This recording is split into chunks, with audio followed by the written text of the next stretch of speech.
The hard-hit tourism sector was sent drifting following the attack landed by COVID-19. According to data from the World Tourism Organization, UNWTO, 100% of destinations now have travel restrictions in place. Understandably, an air of concern surrounds the future of the Caribbean tourism product post-coronavirus. However, Minister for Tourism Dominic Fede reveals the crisis calls for consensus on charting the way forward to revitalize the tourism sector. The OECS authority, or the OECS heads of governments, have actually appointed St. Lucia's Allen Chastanet as the lead prime minister to lead the charge in opening up the sub-region. And what will St. Lucia look like? Because what will the Caribbean look like?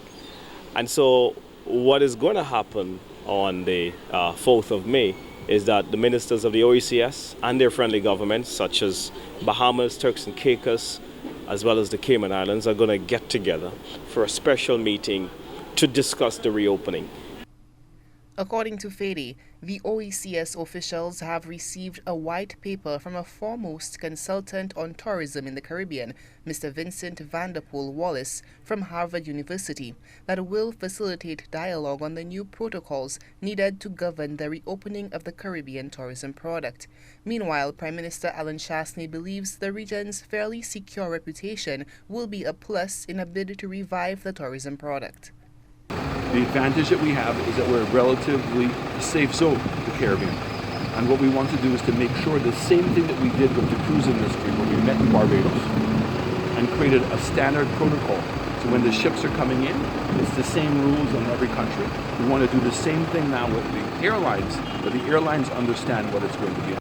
The 100% global travel restrictions has led to a decline in tourism figures. The World Tourism Organization says conservatively, quote, international tourist arrivals will be down by 20% to 30% in 2020 when compared with 2019 figures, end quote. The Prime Minister, who admits there is uncertainty surrounding the global travel market, has set a tentative date of June 4th, 2020 to reopen the tourism sector. St. Lucia, along with other Caribbean islands in the OECS, are spearheading the design of a protocol to be able to open up for our tourism sector. And so the goal clearly is to try to see if we can open up by June 4th. Chastanet notes the future of the tourism product could entail coexisting with COVID-19. St. Lucia has been saying that we have to coexist with COVID. We don't have the financial wherewithal to continue on a lockdown. And when you see this gaping hole of a 70% loss in revenue, and certainly when a government has to go to its civil servants and ask its civil servants to participate in remedying the problem, it's not something that we're comfortable with. This was painstaking.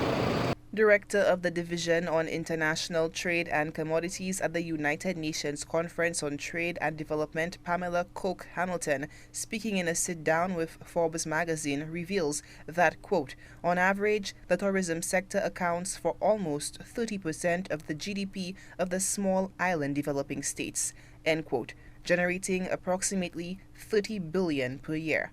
Solange Alfred, HTS News Force.